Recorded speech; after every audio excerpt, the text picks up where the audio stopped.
여론 뚱탑. 여론 똥탑 배종찬 인사이트 K 연구소장 김준일 리스톱 대표님 함께합니다. 안녕하십니까? 안녕하세요.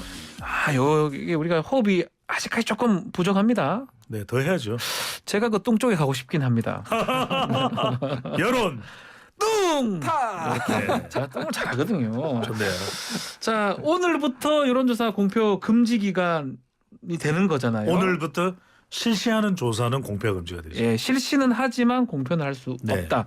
다시 한번 소개 좀 해주십시오. 이렇게 여론조사를 공표 안 하는 이유가 뭐가 있습니까? 이제 중앙선관위에서 결정이 된 거지만 사실상 국회에서 결정을 했다고 봐야 되겠죠. 관련 법으로? 법안이기 예, 때문에 예. 공직선거법에 의해서 결정이 된 것이니까 이렇게 한 이유는 여론조사 발표로 인한 혼란을 방지하겠다. 각종 뭐 가짜 뉴스도 이제 발생을 할 수 있는 것이고, 근데 선진국의 정치 선진국의 추세는 여론조사 공표 금지 기간이 짧아지거나 없어지고 있어요. 없거나 그렇죠. 그러니까 우리도 결과적으로는 선택을 해야 되겠죠. 이제 이번 지방선거 이후에 다음 선거까지는 한 2년여 가까운 시간이 있기 때문에 네. 국회에서 논의를 해서 여론조사 공표 금지 기간을 없애거나 조금 줄이거나. 네, 그래서 목요일까지 조사한 거는 발표할 수 있게 하는 것도 효과적일 수가 있는 것이고, 왜냐하면 이렇게 사전 투표가 있기 때문에 이 사전 투표를 실시했는데 이 조사 결과가 발표가 되면 상당히 또 혼란스러울 수도 있어요. 그렇죠. 투표도 우리가 조금 이제 달리 봐야 될 것 같아요. 우리가 또 사전 투표가 있기 때문에 네. 이 부분 때문에 아마 너무 줄이기가 쉽지 않은 가장 큰 이유는 사전 투표가 있는 이유도 있을 수 있어요. 사전 투표 전까지는 뭐 해야 될 것 같긴 한데. 그러니까 목요일까지는 할 수 있죠. 오늘까지는. 네. 뭐 좀만 첨언을 하자면은 뭐 미국, 일본, 영국, 독일, 호주 등에는 금지가 없어요. 없죠, 당연히. 예. 없습니다. 캐나다는 하루, 하루고요. 프랑스는 이틀, 뭐 이 정도입니다. 예. 그래서 근데 방금 말씀하셨듯이 내일부터 사전 투표잖아요. 예. 사전 투표를 기준으로 하면은 오늘부터 우리도 하는 게 하루 정도죠, 그러면. 뭐 그러면은 크게 틀린 건 아니다. 또 예. 뭐 이렇게 볼 수도 있고, 그래서 좀 정치권이 머리를 맞대고 뭐 답을 내놔야 되긴 할 것 같아요. 일단은 여론조사 이 분석만 보면 판세 예상이 쉽지는 않아요. 배정수 소장님 이렇게 다 들쭉날쭉하는 거죠. 보는 것마다 또 보는 것마다 다르기도 하고 보는 것마다 지지하는 사람의 마음이 반영된 것 같아요. 자기가 그렇죠. 본 거는 우리가 이긴다 하더라 이렇게 얘기를 그러니까 하더라고요. 여론조사는 참고 네. 자료예요. 그냥 전체 판세의 참고 자료. 그러니까 제가 항상 드리는 말씀이 네. 여론조사 선거 여론조사보다 선거 판세를 현재의 판세예요. 득표가 아니라 선거 결과가 아니라 그것을 더 잘 과학적으로 측정할 수 있는 도구가 있다면 그 도구를 사용하면 돼요. 그 도구가 있기 전까지는 지금으로서는 그래도 가장 과학적으로 우리가 할 수 있는 방법이 이 방법인 것이고, 그러니까 우리가 너무 정치적인 거죠. 어떤 나오는 결과에 대해서 조금씩 조사 방법이나 또는 질문 방식이나 따라서 달라질 수 있잖아요. 그러니까 좀 더 폭넓게 생각하면서 분석 자료다 이렇게 생각하고 보시면 아무 일이 없는데 왜 이래? 내가 지휘하는 거 말이 안 돼. 그렇죠. 격분을 해요. 그것 때문에 사실 여론조사 못 믿겠다고 하기도 그럴 필요가 하고 뭐가 있습니까? 잘 나오면 봐라 여론조사 우리 내 말 해마다 맞지 그래요. 않느냐 그렇게 그러면서 되는데. 여론조사 결과 없으면 막 궁금해하고 뭐야 어떻게 돼 나왔어 안 나왔어. 예. 그러니까 이게 차분하게 우리가 좀 침착하게 모든 사안을 바라보는 시선이 필요한 거죠. 참고만 하면 되는데 또 한편으로는 뭐 저희 같이 언론이나 여론을 또 형성하는 기관에서도 이것을 또 이용하니까 또 그런 게 아닌가 생각합니다. 그럼요. 근데 뭐 중앙선거여론조사 심의위원회라고 하는 네. 정부 조직이 있기 때문에 뭐 속이거나 이걸 뭐 잘못하게 되면 문을 닫을 수도 영업 정지를 당할 수도 있는 것이고 되니까요. 많은 금액의 과태료도 물 수 있는 거기 때문에 네. 뭐 이런 이야기를 제가 아무리 드려도 20년 전부터 드렸어요. 변함없어요. 네. 그러니까 앞으로 20년, 30년 동안 또 계속 이 이야기가 나올 수밖에 없기 때문에 그러니까 알아서 생각하십시오. 네. 인천 계양을 얘기를 좀 하죠. 이거 여론조사 결과가 조금 원하지 않은 대로 됐던 시민단체가 고발을 했습니다. 여론조사 네. 기관을 고발해버렸네요. 예. 근데 이 예. 고발을 한 이후에 네. 이게 그 윤영선 후보가 앞서는 걸로 그거 나와서 지금 이게 그거, 이럴 순 수가 없어라고 없다라고 고발을 했는데 그 이후에 윤영선 후보가 앞서는 여론조사가 여러 개 나왔잖아요. 그렇죠. 물론 이제 앞선다라는 것보다도 오차범위 내에서 오차범위 경합인데 경합 수치는 더 지역에서. 높은. 그러니까 이거는 별로 의미 없는 고발이 될 것이다. 근데 얼마나 지금 민주당 지지층에서 예민하게 보고 있느냐라는 거를 알 수가 있고, 어제 나온 거죠. 네. 그 KBS가 한국리서치에 의뢰를 해서 800명한테 조사를 했습니다. 그래서 그 지지율을 보면은 윤영선 42.7, 이재명 42.5. 아이고. 그래서 0.2%포인트 차로 윤영선 후보가 그래도 수치는 더 높은 걸로 나오는데 그러니까 알 수 없다. 여기 진짜 판세는 알 수 없다 정도로 봐야 될 것 같아요. 그게 맞는 거예요. 그러니까 정말 우리 청취자분들이나 유권자들이 오해를 하지 말았으면 좋겠는 것이 선거 여론조사는 여론조사라는 도구를 통해서 조사하는 시점에 판세를 그냥 본 거예요. 판세예요. 판세. 근데 실제 선거 결과는 투표한 사람들만의 결과잖아요. 그렇죠. 그건 다른 이야기죠. 그러니까 출구조사는 안 맞으면 그게 문제가 크게 될 수 있어요. 출구조사는 찍었던 사람을 하는 거니까 아니, 그렇죠. 맞을 수밖에 없는 거고. 투표자를 대상으로 한 조사예요. 예. 근데 지금 여론조사는 투표가 몇 퍼센트 나올지 투표율이 몇 퍼센트가 될지 모르는 알 거예요. 수가 없으니까. 그러니까 그래서 말씀하세요. 지금 이 여론조사 기관을 고발했는데 여론조사 기관을 뭘 의심하냐면 뭐 특정 후보와 교감을 해가지고 연락도 혹시나. 주고받고 하면서 특정 후보를 유리하게 해주려고 한 거 아니냐 또는 조사 분석 방법이나 이런 것이 특정 후보에 유리하게끔 한 거 아니냐 다 수사에 들어갈 거예요. 근데 저도 예전에 많은 그런 경험들을 해왔지만 만약에 그렇게 했는지 안 됐는지는 밝혀져야겠지만 만약에 그렇게 했다면 조사기관은 문을 닫아야 되는 상황이기 때문에 아니, 그 조사 특정 후보에게 조금 유리하게 해주면서 해서 문 닫을 일이 있겠어요. 그러니까 이게 너무 정치적으로 간다 싶은 생각이 들어요. 알겠습니다. 예, 그 대표님. 네. 민주당에서 전체적으로 지금 여론이 안 좋다 보니까 윤호중 비대위원장도 언론 환경하고 여론조사에 언급을 했어요. 그러니까 이제 여론조사를 좀 이제 믿기 어렵다라는 반응들이 좀 있거든요. 그래서 이재명 후보 같은 경우에도 여론조사를 신뢰한다라고 한 방송에서는 나가서 얘기했다가 한 방송에서는 ARS 조사는 응답률이 10%도 안 되는 건 믿을 수 없다. 뭐 이렇게 얘기를 했는데 아까 전에 말씀드렸던 거는 그거는 전화 면접이었거든요. 네.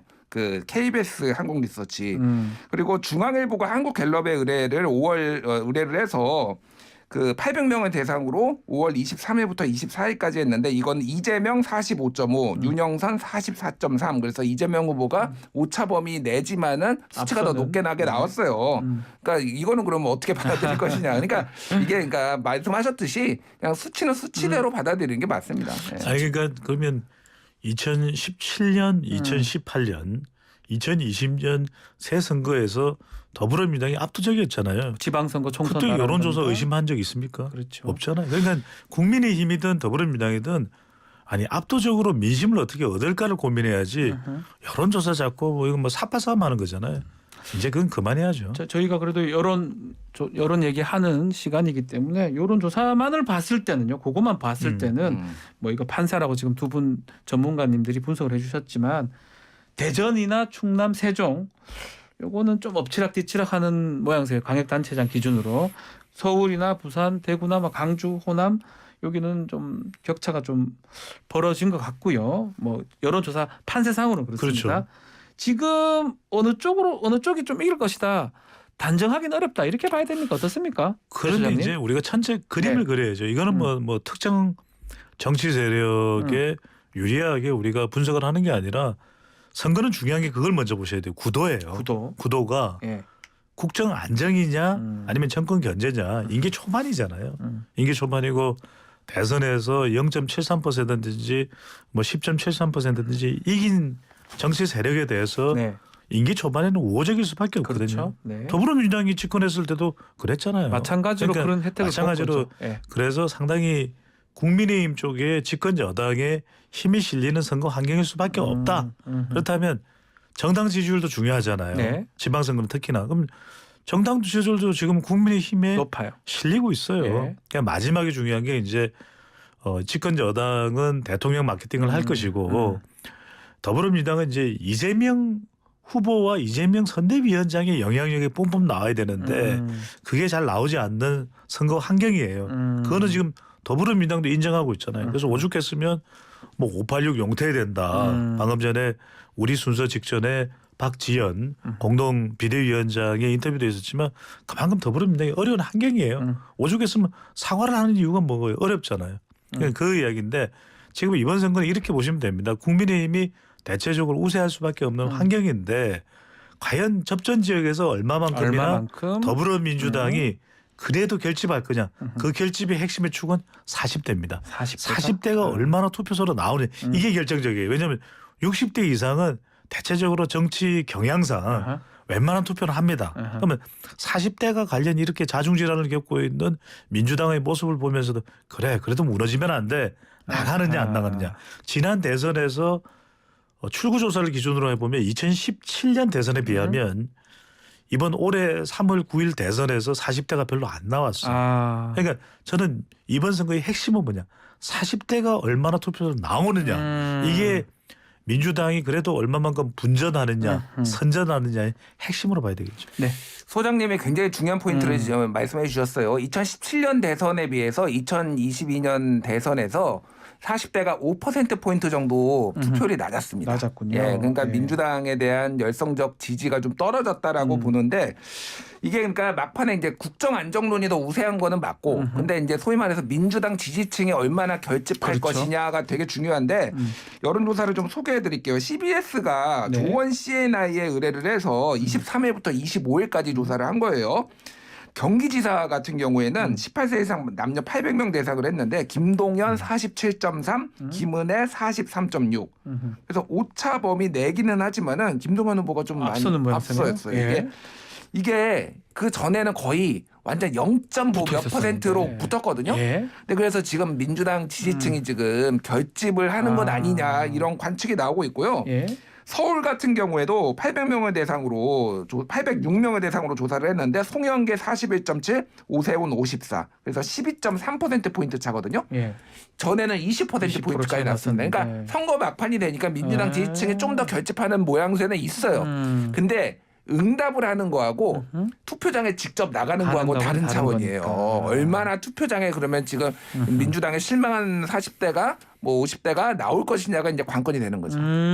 이게 중요한 게 지금 정당 지지율 조사도 예. 각 지역별로 동시에 되고 있는데 대체로 이제 민주당의 지지율이 좀 빠져 있는 모습입니다. 근데 모습입니다. 예. 이건 이른바 우리가 이야기할 수 있는 지금 정치 판세와 환경이 민주당에 호의적이지 않죠. 그러니까 이른바 우리가 얘기하는 샤이 진보가 있어요. 그래서 지지하는 정당이 없다라고 하는 응답 자체가 늘어나는데 그 정치적인 성향이 또 진보층이 좀 많은 걸 볼 수가 있거든요. 예. 근데 중요한 건 뭐냐면 결국 야당이 숨은 표가 좀 많을 수밖에 없겠죠. 이게 초반이니까 네. 선거 결과 대선 결과도 있고. 근데 이때 중요한 게 이제 화이트 칼라가 대체적으로 민주당 지지 성향이 강한데 화이트 칼라 직장인들의 속성이 좀 침묵을 하죠. 왜? 자기의 생각이 소수라고 생각할 때는 응답하기를 꺼리는 이른바 침묵의 나선 이론, 노엘레 노이만의 네. 프랑크푸르트학판 이 현상이 있는데 결국 중요한 건 화이트 칼라가 과연 사전 투표가 중요합니다.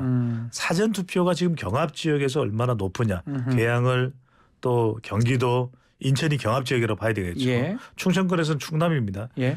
내일 모레 사전 투표가 얼마나 거의 뭐 대선 정도로 간다 이러면은 아 민주당 지지층도 상당히 나온다. 나왔구나 이렇게 볼 수 있다는 그렇죠. 거죠. 이렇게 볼 수 있는. 예. 그래서 내일 실시되는 모레까지 실시되는 사전 투표 상당히 중요하다. 그렇기 때문에 국민의힘에서도 사전 투표 무조건 해야 된다. 아하, 양당 다 사전 투표에 조금 그런 이유가 되는 올인하는 거죠. 모양새입니다. 사전 투표에 목을 매다는 이게 기선제압의 성격이 있다. 특히 이제 민주당의 경우에는 경합 지역입니다. 제주 또 계양을 또 인천 경기도에서 사전 투표가 얼마나 되느냐가 민주당에는 굉장히 중요한 신호가 될 수가 있는 거죠. 자, 그러면 조심스럽게 이런 질문 드리면 다들 싫어하더라고 전문가분들.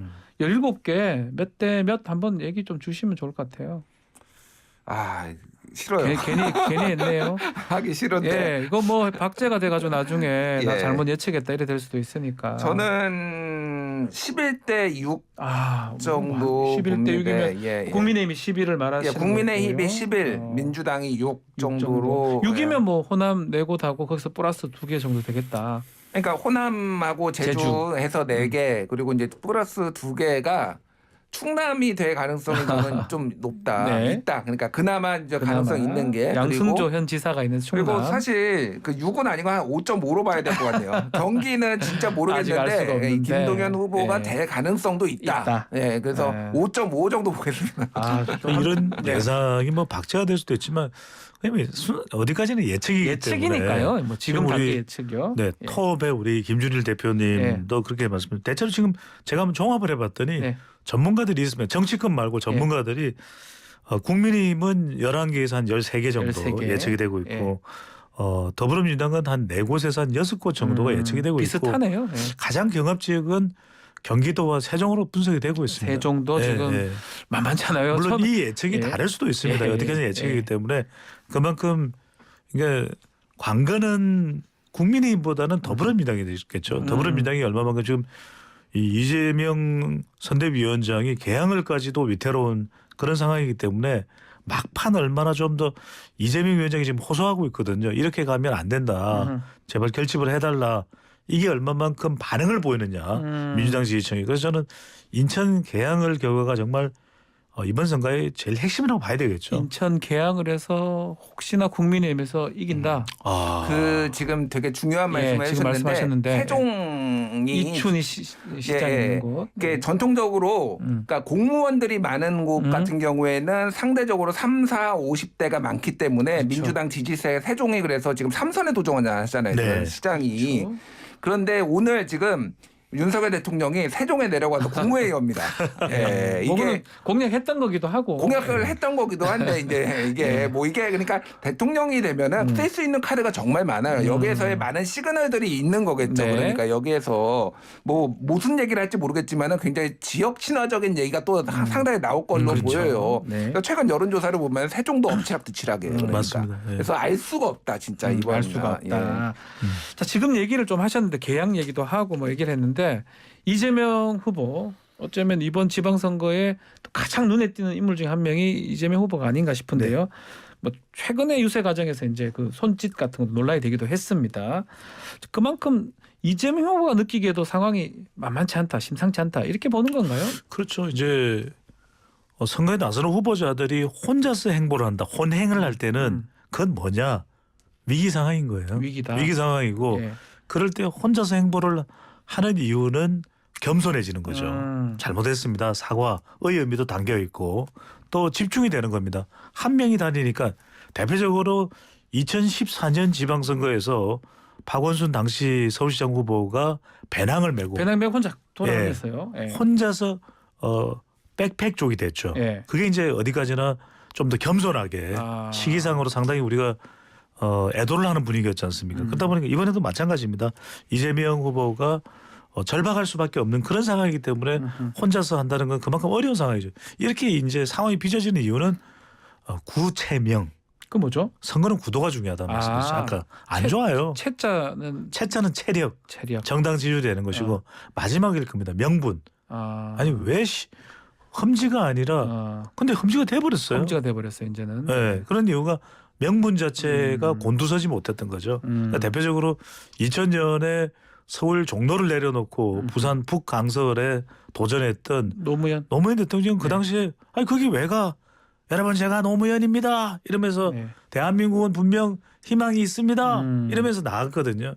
안 비슷한 거예요. 그래서 이제 그때 전혀 안 비슷합니다. 그 이후에 바보 노무현 이러면서 호남의 전폭적인 지지를 받았거든요. 근데 그때는 명분이 있었죠. 근데 지금은 그 명분이 살려지지 않는 것 자체가 이재명 위원장에게 굉장히 큰 타격이 되고 그때는 있죠. 졌다고 하더라도 명분을 찾았기 때문에 그렇죠. 다음에 대통령이 된데 밑바탕이 된 건데 지금은 그렇지 않다 이렇게 분석을 하신 것 좀 같습니다. 비판적으로 이제 말씀해 주셨으니까 제가 이재명 후보를 조금 옹호하는 발언을 하자면은 노무현과 이재명은 다르다. 그러니까 노무현은 이를테면 여러 차례 다선 국회의원 있잖아요. 종로에서 국회의원도 하고 했기 때문에 사실은 이제 그 대단한 거죠. 지역주의의 벽을 깨겠다고 도전한 건 대단한 거지만은 그렇게 할 수 있어요.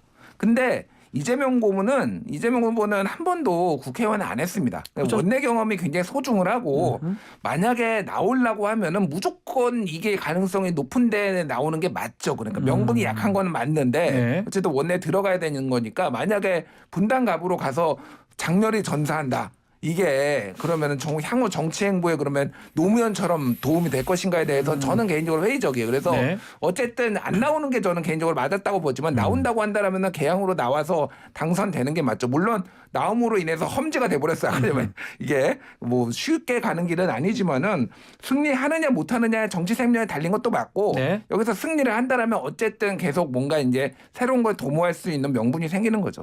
자 지금 뭐 말씀하신 것처럼 민주당도 그렇고 국민도 그렇고 인천 개항을 보궐선거랑 경기지사 선거 상당히 두 정당 다 힘을 쏟는 모양새인데 경기지사 얘기를 좀 해보면 네. 변수가 있어요. 지금 강용석 후보. 그러니까요.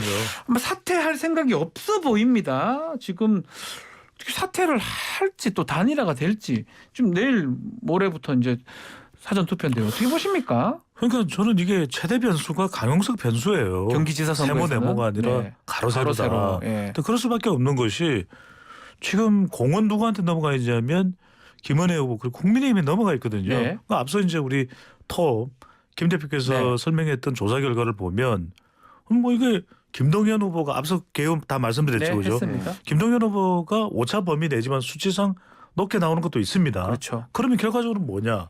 조금이라도 한 표라도 더 끌어모으고 하려면 사퇴를 시키든 그럼요. 단일화 하든 해야 되는 안정적으로 거잖아요. 가야 되는 건데 지금 오늘이 무슨 요일입니까? 수요일이거든요. 수요일입니다. 아니, 목요일이잖아요. 목요일이죠. 예. 그러니까 지난 대선 생각하면 바로 여론조사 공표 금지 첫날인 이 목요일 아침에 단판이 지어졌어요. 네, 안철수 후보랑 그 오늘이 당시에 너무너무 중요하다. 하려면 네, 우리 뚱탑 코너가 있어서 그런 게 아니라 네. 오늘 거치 표명이 안 되면 내일은 사전 투표 들어가 버리잖아요. 네. 그러니까 오늘 강용석 후보의 마음을 돌리느냐 안 돌리느냐에 따라서 경기지사 선거는 지대한 영향을 맞이할 수밖에 없고 그러니까 일각에서는 그런 이야기를 해요. 아니 뭐 정치 단판이니 단일하니 그 따위 없어도 김은혜 후보 이기는데 뭔 소리야. 선거는 알 수 없습니다. 알 수 왜? 없습니다. 예. 그러면 지난 대선도 마찬가지였거든요. 오차 범위 내이든 간에 윤석열 후보가 이기는 조사 결과도 여러 대 있었는데 단일화를 왜 합니까? 그러니까 선거는 몰라요. 모른다. 더군다나 투표율이 높지 않은 선거에서는 빠져나가는 표를 최소화해야 되거든요. 아하. 그렇다면 강용석 변수는 그냥 변수가 아니라 강 변수가 되는 거죠. 강변수가 된다. 자 대표님. 예. 자 결국 그러면 끝까지 갈지 또 단일화 할지 사퇴할지도 봐야 되는데 끝까지 간다면 이게 효과가 큰 변수로 봐야 되는 겁니까? 큰 변수로 봐야죠. 아까 전에 말씀드렸던 몇 프로 거 그게? 그 김동연 47.3 그리고 김은혜 43.6이라서 3.7% 포인트거든요. 근데 강용석이 4% 나왔어요 여기서. 그러니까 그냥 단순 합산을 해서 이게 강용석이 표가 다 그러네요. 김은혜한테 간다라고 더하기 하면은 하면 바뀌는 이런 거니까. 식으로 되는 여론조사가 몇 개가 있어요. 지금 뭐 다 그렇지는 않은데. 그러네요. 그러니까 이게 변수가 되는데 강용석 그 후보의 눈은 사실은 경기지사에 가 있지가 않아요. 2024년 총선에 가 있습니다. 그러니까 어떤 식으로든 당에 그러니까 복당을 해가지고 그렇죠. 다시 국회의원은 배지를 다는 게 목표예요 지금. 그거를 위해서 지금 여러 가지를 쟀는데 그래서 하나는 윤심이 나한테 있다라는 걸 알리기 위해서 한국경제하고 인터뷰에서 네, 전화 받았다라고 했는데 전화한 적 없다라고 하고 선을 그어버렸잖아요. 예. 진위는 모르겠습니다만 저는 전화를 했을 가능성이 더 높다라고 개인적으로 보고는 있지만은 그렇게 말씀하셨어요. 이렇게 딱 그어버리는 순간 예.